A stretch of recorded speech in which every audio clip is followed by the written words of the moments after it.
Hello, good afternoon, everybody. It is Tuesday afternoon, time for my Trauma Talk in 10.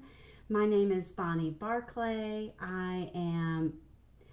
We just had a glitch, sorry. I'm a therapist in Knoxville, Tennessee, and owner of Creekside Counseling and Wellness. So, whether you're watching me live or catching the replay, please feel free to comment or ask any questions below.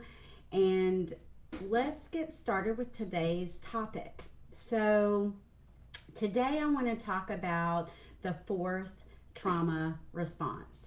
And the most well known responses to trauma that we talk about or hear about are fight, flight, or freeze responses. So I'm going to briefly go into those and review a little bit about them, but then I want to go into the fourth response, which we don't really talk about enough. And so we're not as familiar with that one. So, fight is this natural urge that our nervous system has to engage in action, even becoming aggressive if we need to. Flight includes running or fleeing a situation. And then freeze is literally becoming incapable of moving or making a choice. And many times we hear people say that deer in the headlights kind of moment. So we're wired to respond when our body and nervous system perceives that there is a threat. And so when this happens adaptively, we will take some kind of action. The fawn response, which was originally coined by Pete Walker in his work on complex PTSD, is all about trying to please and avoid conflict and is usually a response developed in childhood in response to some type of abuse, abandonment, or neglect. So the fawn response is an attempt to avoid abuse, which may be verbal, physical, sexual, by being pleasing, trying to calm and placate the situation. So the child learns to cope by taking care of the person's or parents' key caregivers' emotional needs. In these situations, the parent is both the caregiver and the source of the threat, which is very confusing. Over time, then, it becomes a pattern which is then carried into adult relationships, both professional or personal. This attempt to take care of or appease the parent or caregiver's emotional needs. So this pattern of relating goes beyond being collaborative or non-competitive or having that easygoing kind of personality. The individual bypasses their own needs in some cases and, in a sense, their own sense of identity to attend to the needs of others. So, individuals who experience good enough parenting in childhood are able to utilize all four of these F's: the fight, flight, freeze, and fawn. But they're able to do it in healthy and flexible ways when exposed to danger rather than more rigid ways. So, healthy use of these might look like access to fight, could look like good boundaries, assertiveness, self protection when needed. Healthy flight could look like exiting a situation or disengaging, even retreating when confrontation would make matters worse or exacerbate the danger. A healthy freeze response might be freezing or giving up when further activity or resistance is counterproductive. And fawn might look like listening, helping, and compromising. That balance with asserting their needs and points of view when needed. And that's the flexibility that is lacking when there is a history of trauma. And what happens is that most individuals rely on one or two, or I should say over rely on one or two of those four F's. And this serves both to avoid danger, and it is also a strategy to create some illusion of attachment. over-reliance on any of the four F's is then it negatively impacts the individual's ability to develop and maintain healthy intimacy with others. So some examples of fawning related beliefs, and this is on some work by a psychologist named Ariel Schwartz. These are some of the statements that she hears, I hear, therapists hear often in our office. I hope by caring for them, they might care for me. I never showed my true feelings for fear of retaliation. I had to shapeshift myself depending on their mood. I was always walking on eggshells. I never knew when they would explode.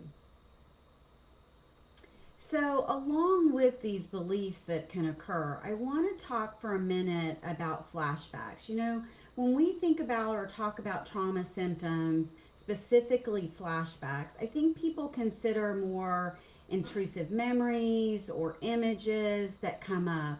And I want to just briefly touch on some information about emotional flashbacks. And this is an emotional re-experiencing, and this can be so confusing, overwhelming, and even feel dangerous in the moment.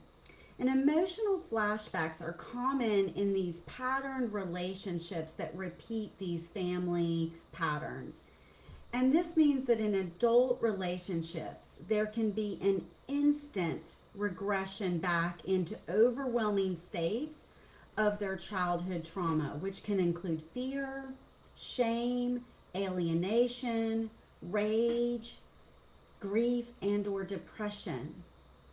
So then they move in with that rigid pattern to using one or two of those four F's in an attempt to protect from danger, which in relationships is to protect against re-abandonment, being hurt or vulnerable. And these situations often trigger those childhood feelings of being attacked, unseen, and unappreciated.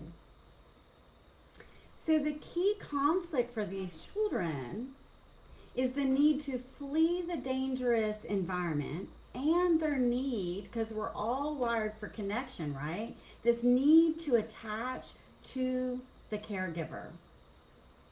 We're driven to form an attachment to a parent or caregiver even when they are also the source of the abuse. For these children, there's no way to escape, so they need to make the environment more tolerable. And they do this by restricting, in this fawn response, this F response, restricting expression of anger or any distress. And for many, the next step is to then take those negative feelings and turn them inward, turn them towards themselves.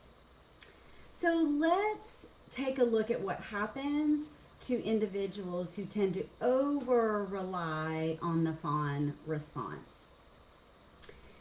This type seeks safety by merging with the wishes, needs, and demands of others. At its core, fawning is about pleasing and engaging in pacifying behaviors. This individual will defer to others to secure safety, but the cost is often, again, this loss of self-identity. This can include disconnecting from your thoughts, emotions, body sensations. Those that engage in the fawn response struggle to determine where they begin and someone else ends, and someone else ends and they begin. In childhood, you learn to meet the needs of others and appease them to prove your value and worth as well. And Walker describes this as trauma-based codependency.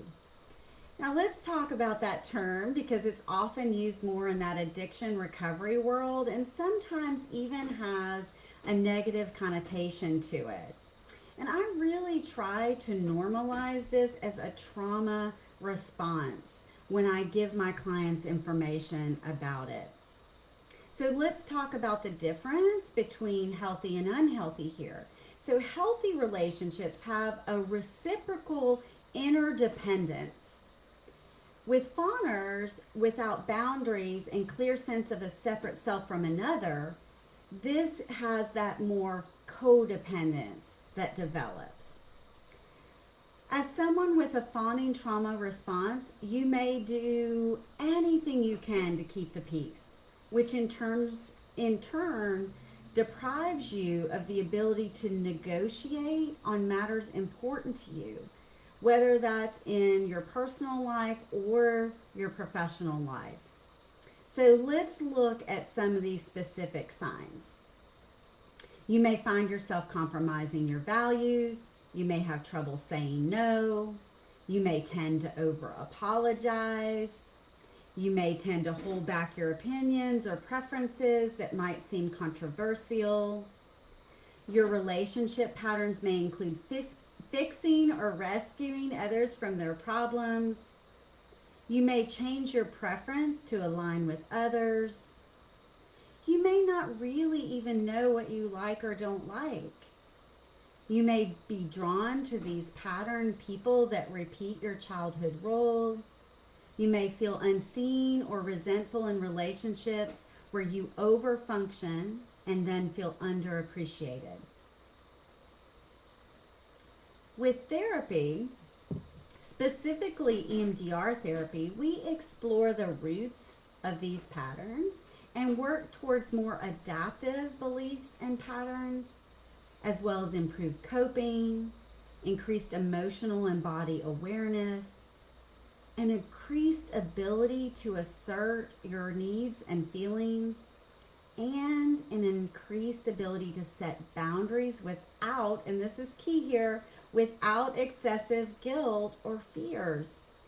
Maybe even fears of retaliation, fears of something going wrong. All this means feeling better and interacting with others in healthier and more meaningful ways, which is really what we all want, right?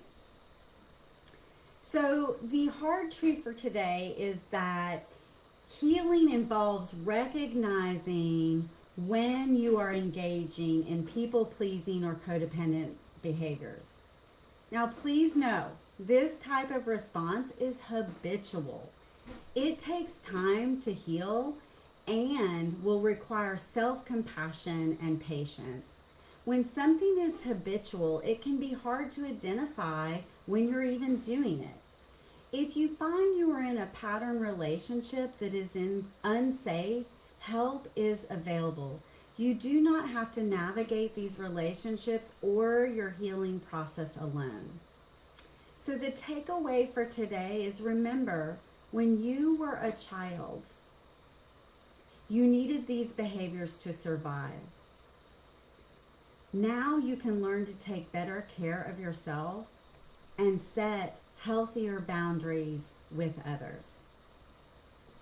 Thank you for taking the time to listen live or catch the replay.